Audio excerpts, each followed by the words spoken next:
Hola, ¿qué tal? Bienvenidos a un espacio más de su podcast Gaby Psicóloga sin máscaras. Este es un espacio donde no vemos la etiqueta de la profesión, sino a las personas. Y hoy tengo el honor de estar con un colega maravilloso que formó parte de mi vida estudiantil, de mis prácticas, de mis inicios en la psicología, a quien precisamente admiro mucho porque es un gran profesional, una gran persona. Tengo el gusto y el honor de estar aquí con Diego Álvarez. Bienvenido a este Muchas espacio, amigo gracias. querido. ¿Cómo estás?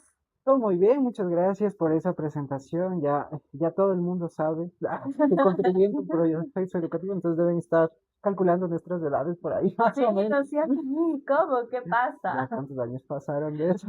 No, ya han pasado un montón de tiempo, mi querido Diego. Qué gusto tenerte acá, pero para toda esta comunidad que nos mira, quisiera que tú te presentes al público. ¿Quién es Diego Álvarez?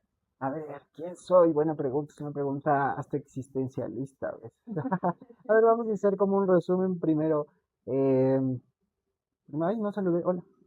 Primero un resumen profesional, ¿ya? ¿Quién soy? Pues básicamente comparto, somos colegas, evidentemente.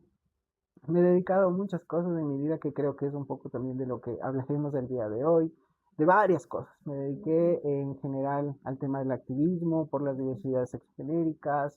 Tengo experiencia en varias áreas, política pública, educación, también sistemas, digamos, de prevención de diferentes problemáticas a nivel social, bullying, por ejemplo, discriminación. Y bueno, todo eso como que me he ido construyendo hasta mi versión profesional actual. Ahora, actualmente que soy docente, específicamente en áreas de salud mental, soy supervisor de prácticas, eh, contribuyo, digamos, en la formación de diversos terapeutas que están pues, en este proceso formativo. Como tú bien sabes, Gaby, pues, uno siempre aprende de alguien con mayor experiencia. Pues ahora ya estoy en ese lugar de mayor experiencia y también me dedico a la psicoterapia. ¿Ya? Esa es como mi área profesional. La personal, pues básicamente soy yo, soy Diego. Simplemente creo que ya hablaremos un poco desde las perspectivas, porque este tema de cómo de la temática en general de hoy creo que abarca muchas cosas. Entonces creo que es importante también entender desde qué lugar les voy a hablar, ¿no? Y desde ese lugar también involucra el tema de las diversidades, de cómo lo vemos actualmente, nuestros contextos, retos y demás. Ujú. Muchísimas gracias, esta es una linda presentación y nuestro tema que hoy nos trae es más allá de las etiquetas.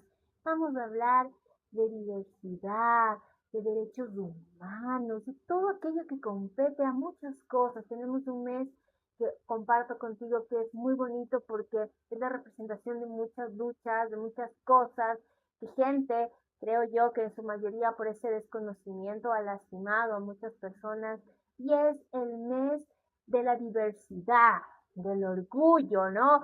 Y vamos a ir hablando de eso porque miren, yo algo que yo le agradezco mucho a la vida, y precisamente a Edgar Zúñiga y aquí también a Dieguito, que trabajar con ellos fue la mejor experiencia de mi vida y que realmente a mí me formó más que como profesional, como persona, ojo, porque les comento un poco, de mi lado cristiana, había un tema religioso, por así decirlo, que no me permitía a mí entender y ver a las personas como personas, no detrás de una etiqueta. Y a mí ese momento que yo hice prácticas en la red me cambió realmente la vida y por eso siempre también soy defensora de derechos humanos, también hago activismo por fuera y digo, uno sí tiene que a veces despojarse, porque si bien es cierto, a veces las etiquetas pueden tener una función, pero no definen a una persona. Y de eso es lo que queremos hablar el día de hoy, pero vamos a conocer un poquito más a nuestro invitado. Quisiera que ya entrando en temas de diversidad, Diego, que nos comentes desde tu historia, ¿qué ha sido lo más difícil de las etiquetas? ¿Qué ha sido lo más difícil de la etiqueta? Creo que lo más difícil es que son varias etiquetas.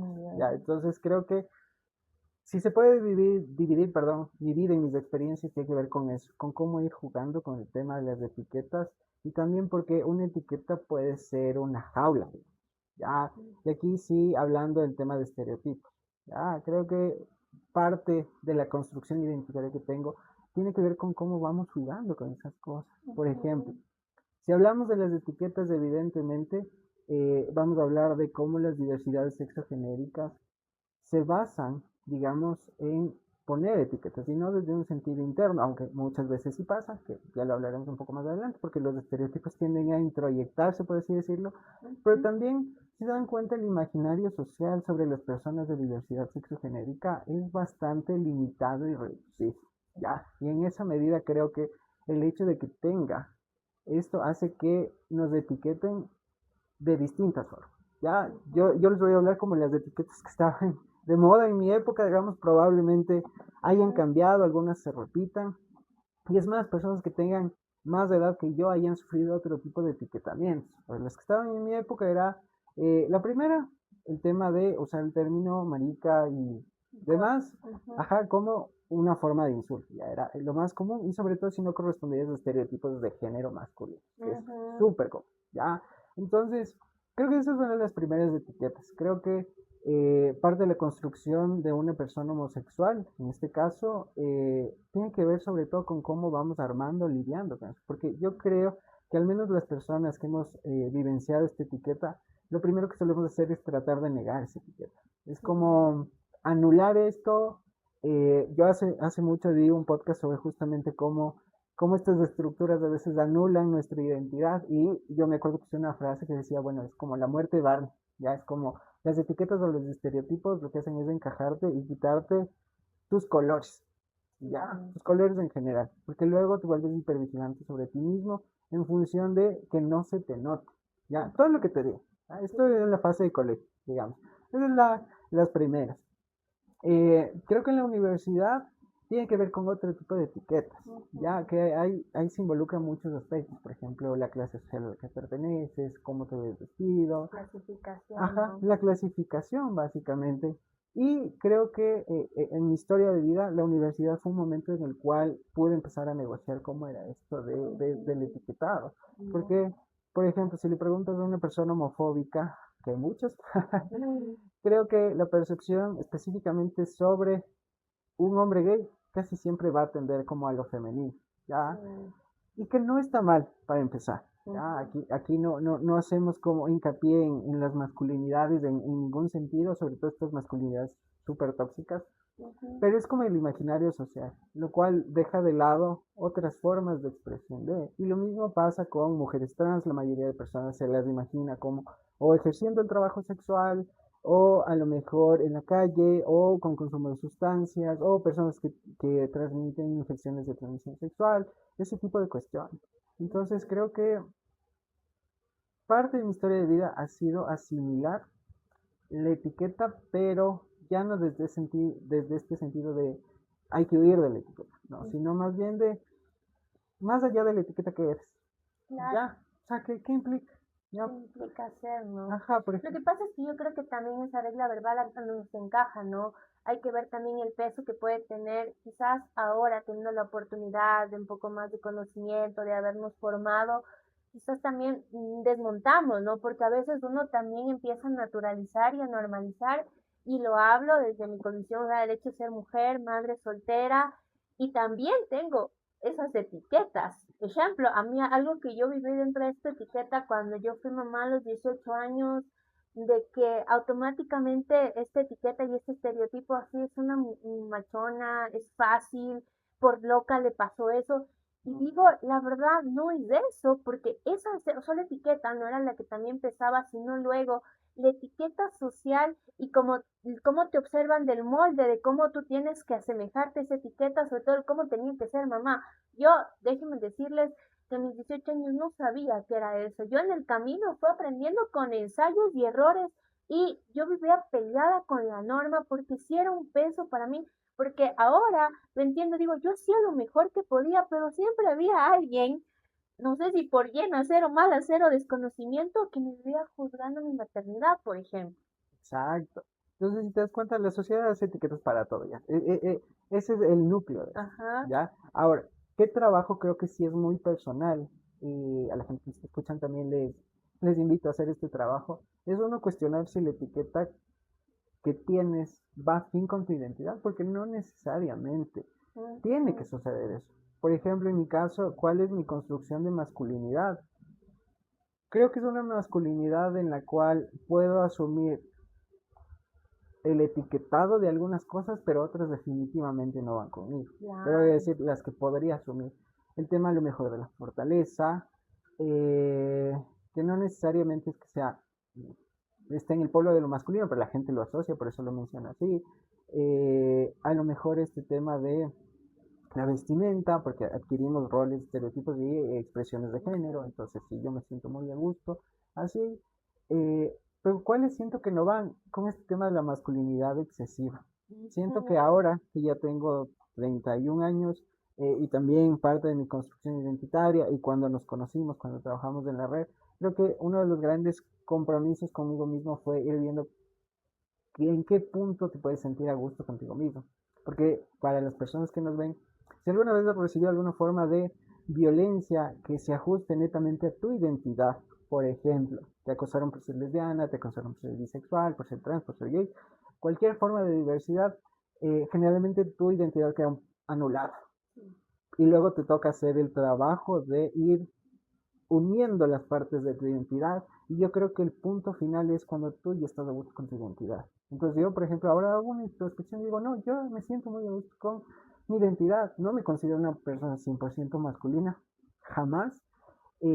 Tampoco voy hacia el polo de lo femenino así, porque siento que el polarizarlo es algo que ya nos impone la sociedad, ¿ya? Ujú. Y desde esa perspectiva creo que la construcción que tú puedes hacer de tu identidad es algo que puede ser realmente enriquecedor para ti mismo. Ya, al menos así me pasó. Ojo que hay muchas formas en las cuales tú vas a ver el tema de cómo te estás formando más allá de las etiquetas. Pero yo sí hago esta invitación como al aire de siempre analiza si estás a gusto, ¿ya? Ujú. Porque el estereotipo muchas veces lo que hace es que te limita mucho, te limita demasiado, ¿ya? Anecdóticamente creo que el anterior fin de semana, justamente salí con un amigo y me dio mucho gusto porque veía que había personas LGBT haciendo deporte, que desde la perspectiva desde la cual yo crecí, digamos, sobre todo en el colegio y en la escuela, era como no, a ver, está las personas, mayoritariamente hombres heterosexuales, los que hacían cualquier forma, y estaban los que éramos malos en Ujú.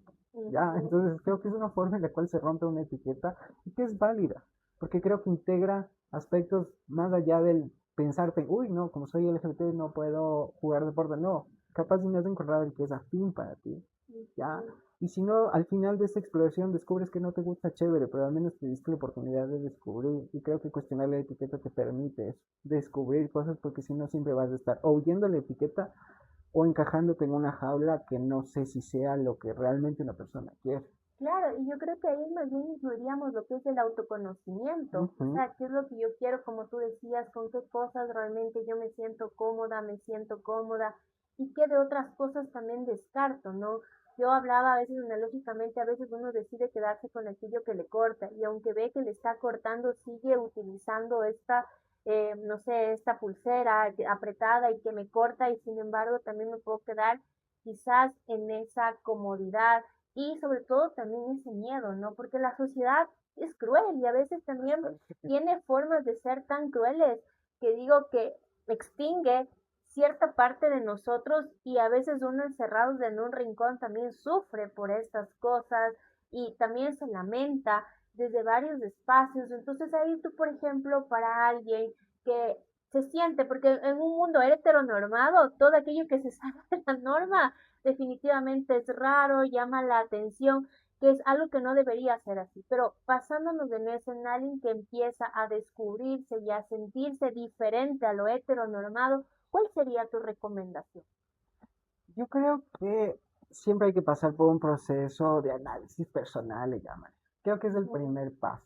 Yo creo que es un proceso incluso reconciliatorio, en primer lugar contigo, ¿ya?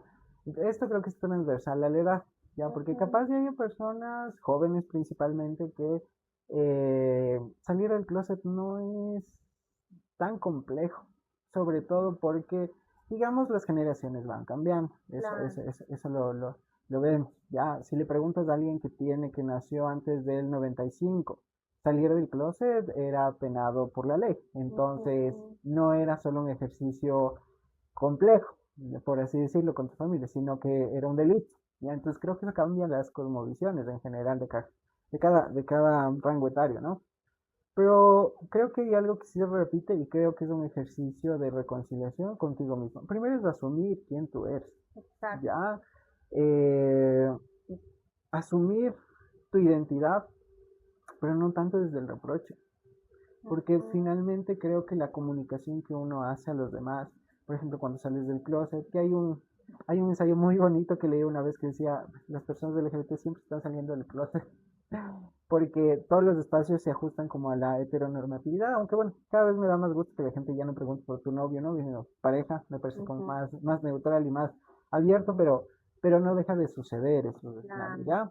Entonces Ujú. creo que está el tema del autoconocimiento, el tema de reconciliarte contigo mismo, creo que es importante, incluso que hagas un ejercicio de perdón, porque a mí, no solo en cuestión muy personal, pero también en la práctica profesional me he dado cuenta que muchas personas relacionan su identidad desde el sentido de la culpa, incluso Ujú. desde el negar. En ese sentido creo que algo fundamental, partiendo desde eso, desde la aceptación personal, después sí tiene que ver con este ejercicio de cómo te vas a vincular con el otro. Porque es imposible Ujú.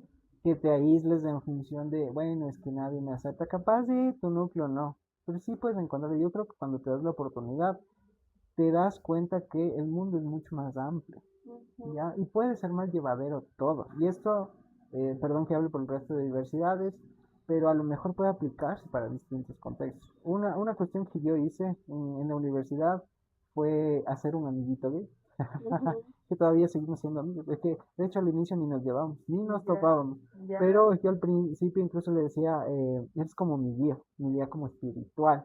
¿Por qué? Por Ajá. una cuestión, porque probablemente esa experiencia de vida que yo viví a los veintitantos, Ujú. esta persona ya la había vivido hace un tiempo considerable. Entonces Ya. también creo que es esto, buscar referentes que para ti sean importantes. Pero yo creo que nada se soluciona si no partes desde la reconciliación contigo mismo. Mi Ya, porque amor. si no, siento que puede ser muy doloroso el proceso de decir sí, sí soy gay, sí, sí soy lesbiana, sí soy bi, la O sea, diversidad. esa reconciliación tú te refieres un poco también como a aceptarte y a no luchar contra lo heteronormado, con lo que tú creciste, de cómo debería. No sé si tal vez te refieres a ese hater que yo le llamo como a Mm, la rumia, de que te dice esto, que te sientes mal y te empiezas a tratar mal durante mucho tiempo como por no encajar en un mundo heteronormado. sí, efectivamente, creo que tiene que ver con toda esta sobrecarga social, ¿ya? Ujú. Hay un ejercicio simpático que yo lo vi en un taller justamente de unos padres que tienen una hija trans Ujú. y algo fue muy simpático y que es verdad, es que cuando los niños nacen, ¿no es cierto? Niños, niñas, los papás rara vez imaginan que su hijo o hija pertenece a la diversidad. No es algo que se haga. No es que Eso dicen, es lo que uy, ojalá, esperas, ajá, ¿no? uy, ¿cuándo me presentará si es varón? Uy, ¿cuándo me presentará su novio? Ujú. Entonces ya desde ahí partes de que no es una expectativa social ser de la diversidad en general. Entonces Ujú. desde ahí creo que tienes que ir construyendo el hecho de, si bien es cierto, no es una expectativa, pero es una realidad. Y Ujú. principalmente si es tu realidad. Entonces Totalmente. creo que es esa toma de decisión. A ver, ¿quieres seguir estando en las mismas etiquetas? O puedes decidir hacer algo y cambiar, ¿ya? Ujú.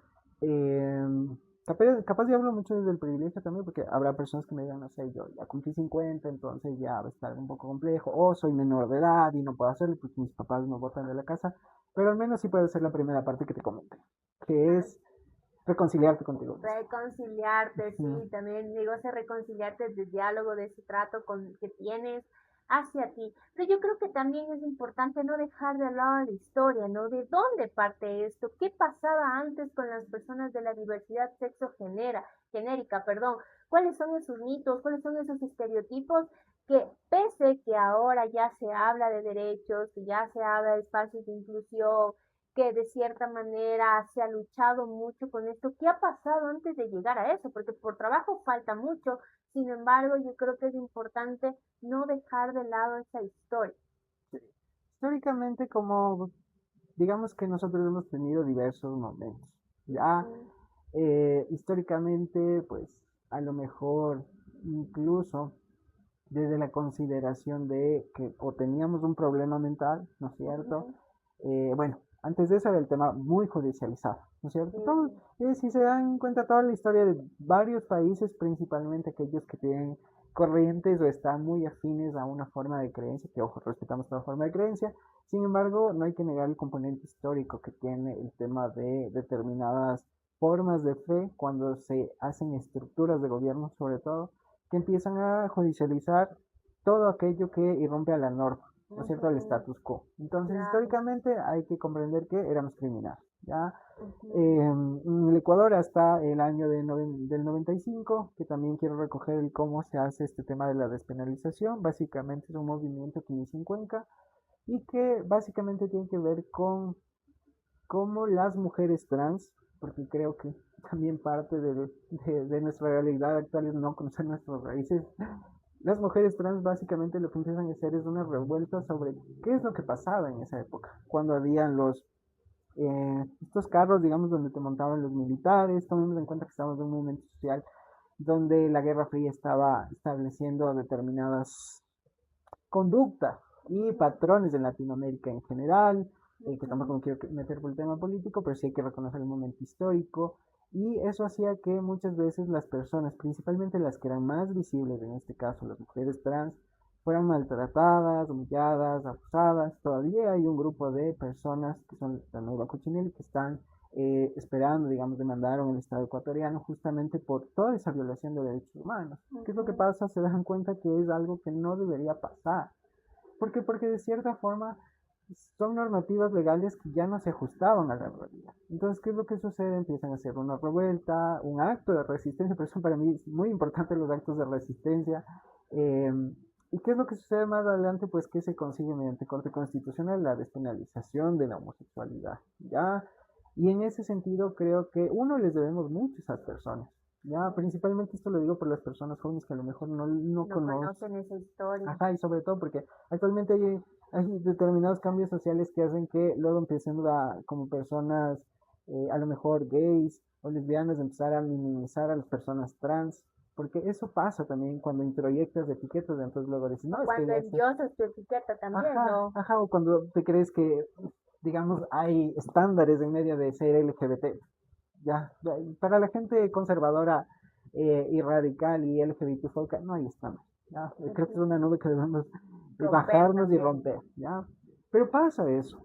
Históricamente también hay que tomar en cuenta que éramos consideradas personas enfermas mentales. Esto también es algo que ya sale, me parece que es en el año 90, en la década de los 90, y a partir de eso empieza una serie de luchas generalizadas. Ya, si se dan cuenta, creo que se ha conseguido bastante y aquí creo que hay deudas pendientes con determinados grupos en las poblaciones de diversidad sexogenérica. Por Ujú, ejemplo, está el tema del reconocimiento de dos madres, que es un caso bastante interesante, que se gana igualmente en Corte Constitucional.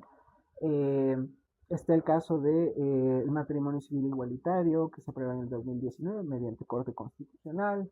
ujú. Está el tema de el cambio digamos, de la Identidad. cedulación, sí, justamente cambiar el sexo por género, que aquí haciendo eco de algunas compañeras activistas trans, eh, algunas no les gusta porque crea una doble cedulación. Hay, digamos, una persona cisgénero que tiene sexo y otra que tiene género.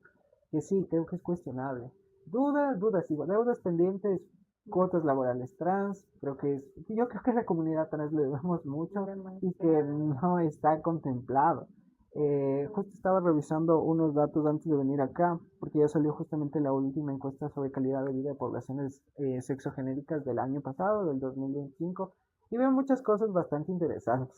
Ya, Ujú, por ejemplo, digamos, no es algo oculto el cómo está nuestro sistema de salud. ¿Ya? Entonces, ¿qué es lo que suele suceder en poblaciones, por ejemplo, como las personas trans femeninas, masculinas, no binarias, que para la modificación de caracteres sexuales generalmente recurren a prácticas que no son adecuadas, digamos. ¿Y por qué lo hacen? Por la presión social que hay frente a estereotipar, el poco acceso que puedes tener a sistemas de salud en general. Y por ejemplo, estaba viendo y decía, eso creo que es una lucha pendiente. Yo veía las estadísticas del INE que te decían, bueno, más de la mitad de personas trans eh, se aplican, por ejemplo, una terapia de reemplazo hormonal mediante alguien le dijo a alguien, o sea, yo te Boca a recomiendo boca, así, sí. o automedicación, Ujú. ¿ya? Que la verdad las cifras son impactantes, de hecho les invito a ver, justamente, porque también, como no desconocemos, luego no sabemos qué luchas sociales tienen pendientes en Y medio de eso. muchísimas siguen. Y yo digo, yo creo que sí es importante también el hecho de ver también nuestra historia. O sea, no, nada tenemos de gratis, ni las mujeres, ni nuestros derechos laborales, ni nada de lo que esté escrito. O sea, ha tenido gente que levantarse, que luchar. Y yo creo que también es una lucha que todavía no termina. Y sobre todo, yo creo que con la que todavía no se termina de romper precisamente es esa forma de seguir permaneciendo bajo estructuras de estereotipos, bajo estos lenguajes violentos, porque violencia, nosotros vivimos siempre, digo, desde la violencia estructural, desde la sociedad, desde un Estado que también normaliza la violencia y donde a veces uno se cree santo, digo yo en estas palabras, pero a veces cuando tú ya dices un mal chiste, cuando tú te refieres a una persona de manera peyorativa, tú estás siendo igual de violento, o sea, violencia es violencia y no se justifica y también nosotros somos responsables porque normalizar eso tampoco es bueno y en algún punto tenemos que romper porque hay diferentes tipos de violencia. Toda la humanidad está expuesta a muchas violencias y yo reconozco mucho el hecho de que tú reconozcas también estas luchas de esta población que no se reconoce y es como la última rueda del coche y como que se ve de lo más feo por lo que es un poco como más visible y cómo también las personas se refieren a esto. Y ya un poco centrándonos un poco contigo, ¿qué ha sido lo más difícil de tu identidad? Creo que lo más difícil es este ejercicio conciliador, Ujú, porque mm, creo que si alguien nos ve y se dedica al activismo, el activismo puede ser una herramienta muy bonita. Ya, para mí, trabajar, porque yo entré al tema del activismo a los 23 años, salí de la U, empecé a trabajar. ujú, Entonces, por ahí nos ve Edgar, un abrazo. El padre básicamente de toda mi carrera y profesión. A mí lo que me pasaba es este tema del conflicto, de cómo era a ver, porque yo también partía desde este tema de, es que ser hombre gay, pero afeminado como que no está bien, digamos, ya. Entonces creo que es un punto reconciliador, uno eso, y por otro lado, el tema de trabajar en el activismo a mí me dio muchas herramientas alrededor de conocer distintas realidades, ¿ya? ujú. Entonces, lo que te comento, por ejemplo, el reconocer la historia es un ejercicio educativo amplio, porque si no, luego tú crees que lo que está sentado está sentado. Entonces, uno de los grandes retos es el tema de la reconciliación con tu historia y abarcar las otras historias del resto de personas que han contribuido para que el día de hoy estemos modo libre. Ya en medio de esa lucha pasan muchas cosas, entonces creo que es importante este llamado. Creo que lo segundo es el aceptar la naturalidad de la diversidad. Creo que es Ujú, uno de los puntos más importantes y también cómo te quieres representar. claro. Ya, por ejemplo, anecdóticamente, digamos, por suerte yo he tenido buenos trabajos en general. Ya todos han sido, si no 100% diversos en general de estar con colegas igual, al menos nunca me he sentido discriminado en un espacio laboral, nunca. Qué Ya, bien. eh, y creo que en esa medida también es un ejercicio interesante. Este ensayo que les decía que leí alguna vez que las personas de diversidad siempre están saliendo del closet. Yo creo que también es como tú te quieres presentar a los demás. Ya, entonces, por Ujú, ejemplo, con mi actual jefa, fue bastante interesante. ¿No? Porque solo fue súper natural. Fue como, ah, sí, sí, algo me mencionó, no recuerdo. Como de presentarme a una persona. Ya yo, ujú. pero que sea hombre. Ya. Por favor. Entonces creo que hablarlo con naturalidad también hace que sea más fácil para ti. Y por otro lado, ¿cómo va a ser la exigencia de tus derechos? Creo que eso es muy importante. ya, porque de cierta forma, ¿qué es lo que pasa? Porque yo les cuento muy desde, a mí me ha ido bien, pero puede que haya personas a las que no les fue nada bien. Y yo he visto actos de discriminación, por ejemplo, a mujeres trans, porque es más visible el tema de su transición, su identidad en todo nivel. Entonces también está cómo vas a exigir cuando no se dé los mecanismos adecuados en los cuales puedas habitar, ¿ya? Y creo que ese ejercicio debe ser mucho más duro. Es decir, resulta que tuve la apertura, como no, incluso pueden llegar a vulnerar, ¿cómo voy a reclamar esa vulneración? ¿Ya? Entonces yo creo que esos son momentos en los cuales han podido ser difíciles, que ahora ya los hago con más naturalidad, ¿ya? Entonces es como, no me incomoda, pero me incomodó en su momento. Y cabe recalcar que yo soy más de una corriente constructivista, entonces yo creo que soy la construcción de todas mis experiencias. Entonces si puedo hablar de eso es porque han habido momentos muy, muy difíciles frente a eso. Em, y en general creo que después de que uno asume, uno es mucho más libre y también puede ser este ejercicio de exigencia mejor, ¿ya? Por eso yo sí considero que las personas deberían conocer sus derechos, porque si no, no sabes qué está pasando contigo, no sabes cómo reclamar, no sabes cómo exigir algo que no está bien. Y para los que ya tenemos este privilegio, porque muchas cosas está mi educación, mi experiencia, el trabajo, todo, me vuelve una persona un poco con un privilegio distinto. Ajá. Yo creo que está el tema de la vigilancia sobre los derechos de los demás. ¿Sí? Yo creo que hay algo que nos pasa actualmente y es que cuando creemos que algo está en la ley, automáticamente se cumple para todos y eso no es verdad. Ya ganar un derecho no lo vuelve automático porque cualquier persona puede ver debajo una ley, puede modificar algo. Claro, se pueden modificar, pero sabes que como ahorita escuchándote todo esto, tú que dices, qué importante que es el conocimiento sobre realmente saber sobre nuestros derechos y cómo exigirlos porque están ahí.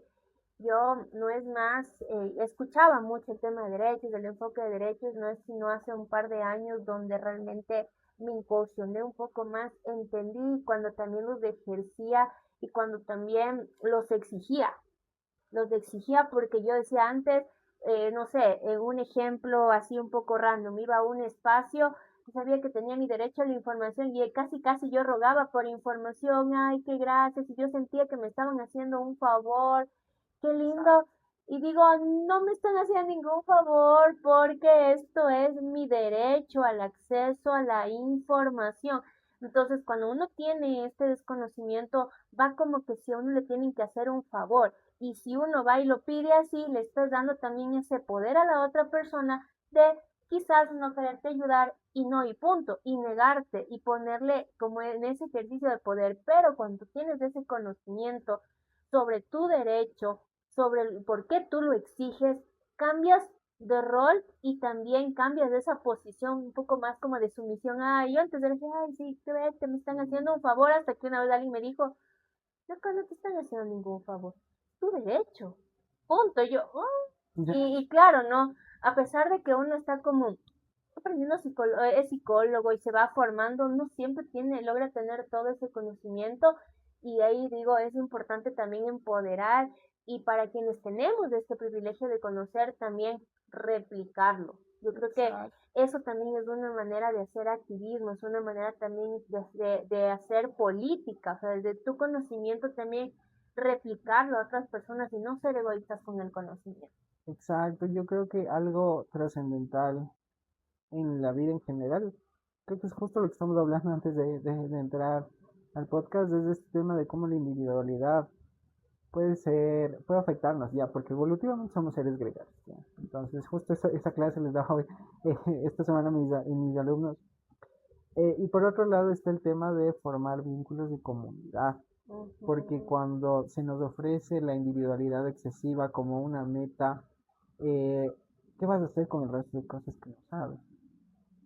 Es como una pregunta que creo que las personas que van más por el tema de, ay, yo siempre, en lugar, debe hacerse, porque hay personas que contribuyeron a lo que somos.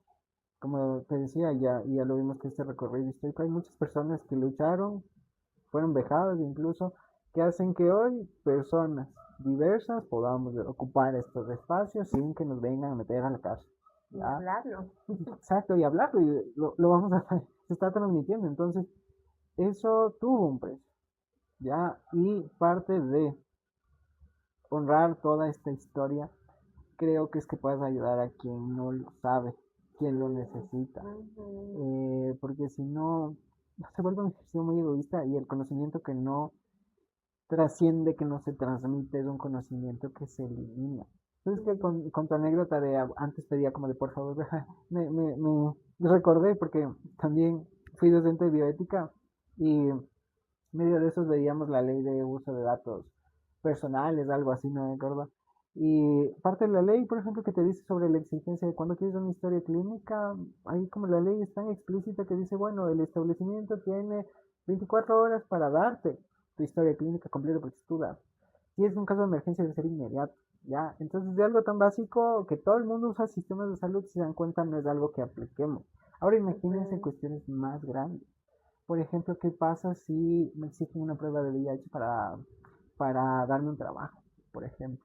¿Qué es lo que pasa si resulta que en mi empresa, no, en mi colegio, por ejemplo, me obligan a cortarme el cabello, me empiezan a discriminar porque me veo más femenino, más masculino? Ese tipo de cuestiones que creo que las personas no estamos 100% listas para afrontarlo, pero hay gente que sí vive esa realidad. Y por eso los que sabemos creo que estamos en esta...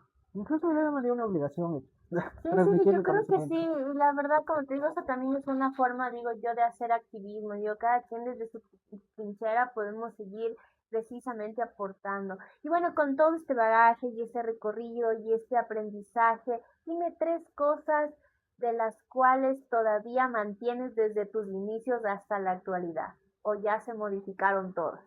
No, ¿Qué mantendrías de todo este recorrido, de tu transición, por así decirlo, en conocimiento, como persona y cómo observas hoy el mundo? Tres cosas que hasta el día de hoy todavía se mantienen. cosas que aún mantengo. La gratitud. Bien. Ya, creo que una de las cosas que yo, porque me encontré con mucha gente, incluso colegas, compañeros, que me mencionan lo difícil que es asumirse como una persona diversa. Entonces, en medida de eso, creo que les entiendo, porque Ujú. la mayoría de personas, si no es que todas las personas diversas, transitamos por ese lugar. Y la gratitud porque hubo mucha gente que a mí me acompañó en ese proceso. Mucha gente, muchos aprendizajes, fue realmente muy bonito. Eh, Como que hicieron más amigable este proceso de encuentro con uno mismo. Entonces, lo primero creo que es la gratitud.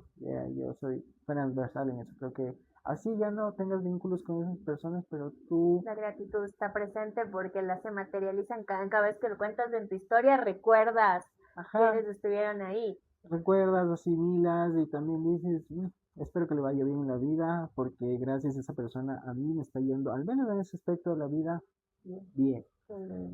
¿Qué más? El tema del conocimiento. Hay algo que sucede mucho y es que yo aprecio el conocimiento. O sea, soy una persona que se lo pasa conociendo, soy muy curioso de todo.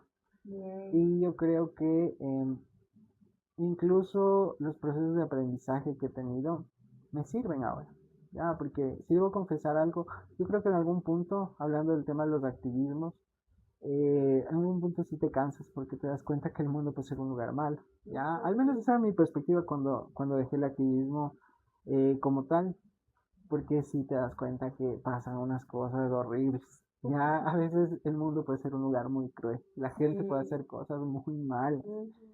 Eh, y creo que uno de los conocimientos más grandes de esas épocas, en las cuales el burnout estaba como por acá arriba, porque era como, en algún punto te llegas a sentir que ya no Que ya das no das más. más. Ajá, Ok. que por más que hagas las cosas no cambian.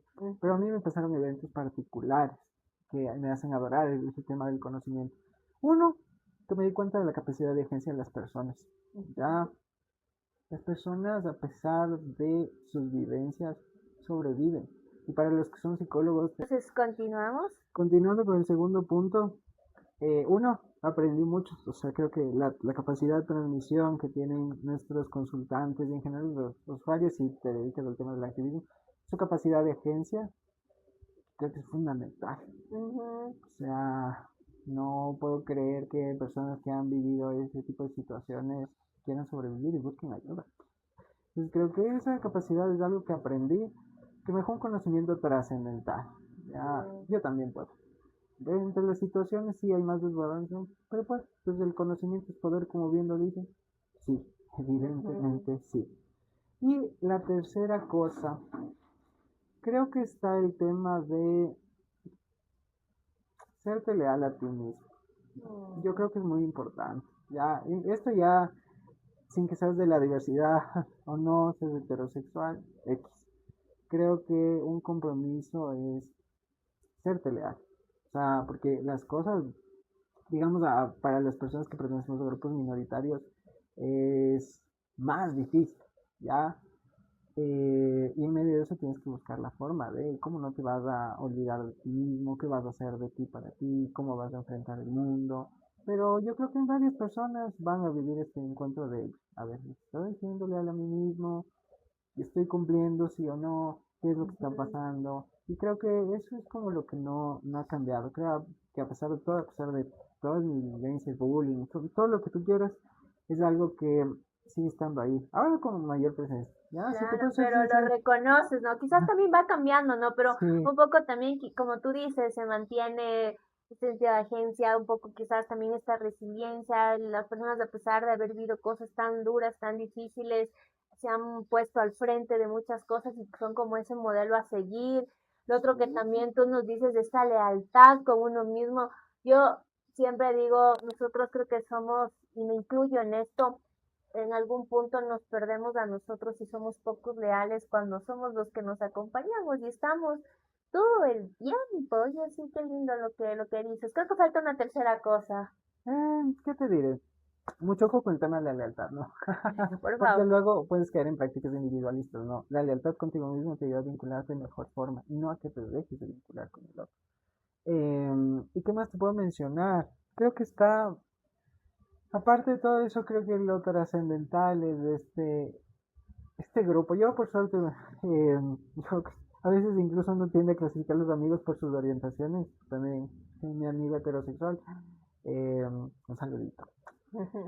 Era una persona que siempre me acompañó. Entonces yo creo que inclusive en esas situaciones tan difíciles había como pues la homofobia, la discriminación, por suerte mayoritariamente estaba acompañado. Ya, y te hablo de él en una etapa de vida donde me defendía físicamente de la gente buleadora. Y luego ya en la universidad, mi grupo de amigos y luego mi guía espiritual, como le llamaba en esa época, y actualmente formar estas redes. Ya, Hermoso. entonces yo, algo que incluso te habrá pasado a ti en consulta, cuando las personas tienen redes de apoyo es más fácil. Entonces creo que es una forma de Colectividad. la colectividad. Y también creo que, mucho ojo ahí, porque a veces creo que nos pueden vender esta colectividad desde lugares que no nos son 100% cómodos. Por ejemplo, no hay personas a las que no les gusta el Pride. Está bien, creo, o sea, no sé, algunos se sienten representados, otros no. Pero es importante que hagas comunidad, ya, porque si no te vas a quedar solo. Hoy leía un dato que decía, somos del 1.1% según las estadísticas, pero eso en personas se traduce en 300.000 personas censadas. Entonces, Ujú. grupo minoritario estadísticamente capaz de sí, solos, no, Negado. Y ¿ya? creo que para todo mismo, lo que yo hablaba contigo al interno, también llevar esa individualidad también no te ayuda. Yo digo, siempre es importante juntarte con otros colegas, el tema también de las mujeres, de las familias. Yo creo que también tenemos por naturaleza esta colectividad, este juntarnos Mm, con mm, otras mm. personas. Y me gustaría saber las tres personas que tú admiras. Hay personas que admire. A ver, esa está buena. No me había sentado a pensar en a quién admiro. ¿Cuáles son tus personas que admiras? Bueno, la primera es mi padre de carrera, digamos. Edgar, otra vez, ¿no? Besotes. Porque la verdad creo que su experiencia ayudó y contribuyó mucho a la mía. Y como yo siempre le he dicho, es el padre de mi profesión. Básicamente aprendí muchas cosas. Entonces sí es una persona que yo admiro mucho, mucho, mucho. O sea, Ujú. todavía tiene esa capacidad de sorprender, ya, porque trabajamos también todavía juntos, pero ya en otros proyectos. Entonces, sí me sorprendía cómo se alcanzaba con todo y ahora creo que pasé de eso a sorprenderme por el nuevo aprendizaje que puedo seguir generando. Entonces, cuando crees que ya has aprendido todo, estas personas te siguen sorprendiendo. Entonces, creo que es una... Sí, Lindo. ajá. Es el padre de mi profesión, básicamente. Muy ¿Qué bien. más? Mi hermano. mi hermana tiene una capacidad de agencia increíble. Yo creo que es una de las personas que más admiro en general. Ay, porque mi hermana es tan así como tan estructurada, tan así de estar en todo, que siento yo que sí, como es mi hermana mayor, sí siento que es como de las personas que digo, está curioso cómo se alcanza con tantas cosas, y es mamá y todo, y yo así como, es como complicado. Entonces ahí empiezo a ver determinadas cositas de Ya. la vida cotidiana que tú dices, no, sí, sí, sí, creo que no sé cómo se dividen las personas que son madres, pero tienen que estar en todo, y es un Sí, trabajo que nunca se acaba, y es algo que a mí me emociona ver por ese sentido, ¿ya? sí, no. Sería la segunda persona.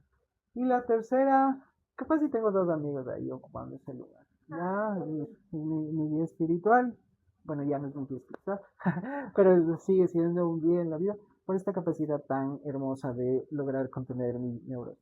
Mm, Entonces, creo que es una. Y mi otro amiguito heterosexual, perdón que se diga así, usando etiqueta, pero creo que es esa capacidad de estar conectados incluso que aunque no nos veamos. Ya creo que mm, creo que algo que aprendí el año que pasó y este año es que el tiempo es una cosa preciosa y yo creo que si tú puedes decir que las personas estuvieron en momentos súper, súper malos y en momentos súper buenos, es un buen vínculo. Ya, y porque si solo estuvieron en momentos malos, capaz y fue tu boy de rescate. sí, Ya, y no. no creció más ese vínculo. Y si estuvo en momentos súper buenos y no se quedó para más, capaz y era la fugacidad de. Pero aquellas personas que te pueden acompañar en los dos momentos, creo que son personas que te pueden seguir y guiar y estar ahí. Entonces, sí me gusta, creo que cada uno tiene como su tiempo, así, Sí, es como, no, ajá, y su si quiero tiempo. conocimiento, voy con uno, si quiero como inspiración, voy con otro, y si quiero poner mi vida en riesgo, voy con otro. Sí, claro que uno también va explorándose en esas áreas, de explora Ujú. aquí, explora acá, digo, la vida no es un estático, nada, o sea, siempre también esa flexibilidad al cambio, esa flexibilidad también a conocer, al permitirse, que es súper lindo. Bueno, yo creo que nos has dejado unas reflexiones súper lindas, me quedo con algunas de ellas. Yo, lo primero que qué importante que es admirar a las personas, qué importante también es reconocer a quienes han estado. También me quedo mucho con el tema de la gratitud. Justo hablaba con alguien en estos días, me decía, a veces a las personas se nos olvida esa gratitud, se nos olvida quién estuvo, se nos olvida que los seres humanos no es que transitamos solitos, siempre hubo alguien, así sea con la persona del bus que alguna vez estabas cansada y te cedió incluso el asiento o esa palabra de aliento en algún punto son esos empujoncitos que a veces uno omite, siempre espera como lo macro, lo más grande y omite estos detalles en la vida que son ese empujoncito.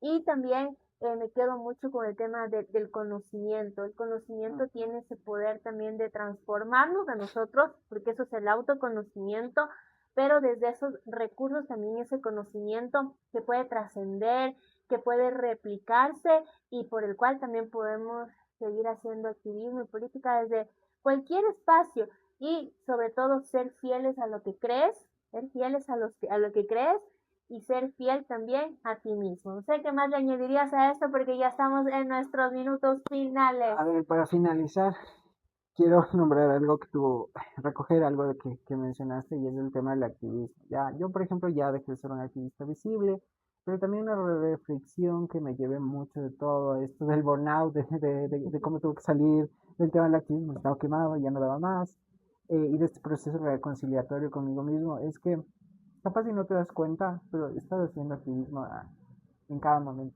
ya, Uh-huh. y principalmente cuando eres una persona de la diversidad. Para mí, yo creo que hay diferentes formas de hacer este activismo. Uno está el activismo que es súper visible, que probablemente fue el que yo hice, el activismo en los servicios, en cómo tú haces. Pero también, para mí, una forma de salir del activismo es de esta persona que a pesar de su hogar conservador decide salir del closet y poner sobre la mesa de su familia un tema que no se hablaba, Uh-huh. independientemente del resultado, porque puede ser que te vaya bien, puede ser que te vaya mal, pero es una forma de hacer activismo, ya, porque a veces siento que se ve el activismo como este ideal de lucha social. Capaz si tú también estás luchando dentro de tu propia historia y no te has dado cuenta, y estás haciendo activismo, tal vez no social, pero sí activismo de ti para ti. Entonces, Totalmente. mucho ánimo con eso, porque es reconocer, al fin y al cabo, los activistas que fuimos más visibles, los que son más visibles, apoyarnos en distintas áreas, pero también reconoce tu capacidad de agencia. Ya tú también puedes hacer activismo si eres FT, si no lo eres, cualquier cuestión que te haga ser diferente y que lo pones sobre la mesa de discusión es una forma de hacer activismo porque estás causando disrupción sobre este etiquetado que hablamos al inicio. Entonces mi invitación es reconocer eso porque creo que es importante que sea válido, que se hable de estos microactivismos, le llamaría yo, y sobre todo que se reconozca desde la persona que lo está haciendo. Pues, así es que más allá de las etiquetas, sí, esta es una de las tantas etiquetas que están en el mercado, que están ahí, que realmente son peso y que muchas de esas etiquetas son heredadas. Así es que una forma donde también podemos ser libres precisamente es romper y no quedarnos con aquello que nos heredaron, sino Ujú. de construir eso, siempre romper esos paradigmas, romper esas formas en las cuales se nos enseñó, tenemos esta capacidad de en el camino ir aprendiendo, pero también si somos responsables, que una vez que tenemos ese conocimiento, romperlo, porque uno decide o dejarlo o encapsularlo o definitivamente cambiarlo a través de ir rompiendo este tipo de cosas. El mundo ya es injusto, como tú dices, el mundo es cruel, la gente no se fija en muchas cosas, esos estereotipos y esos estigmas y esas etiquetas en las cuales nos enseñan cómo tenemos que ser las personas, muchas de las veces es muy doloroso, pero lo más triste de eso es que también se ha perdido vidas por eso y tenemos a nuestro alrededor quizás a alguien quien está luchando con la etiqueta de la diversidad, con la etiqueta de ser madre, con la etiqueta de la raza, con la etiqueta de la etnia. Entonces, son varias etiquetas, pero cuando más allá de esa etiqueta se encapsula o se discrimina, definitivamente ya no lo es. Así es que muchísimas gracias, Dieguito. Muchas Siempre mi gracias a ti. admiración por ti. Igual con tus proyectos. Sigan viendo, consumiendo este tipo de contenido, perdón, creo que le ayuda a crecer muchísimo. Felicitaciones también, muchas gracias por la invitación. Les mando un Un abrazo. abrazo, gracias, nos vemos, chao, Adiós. chao.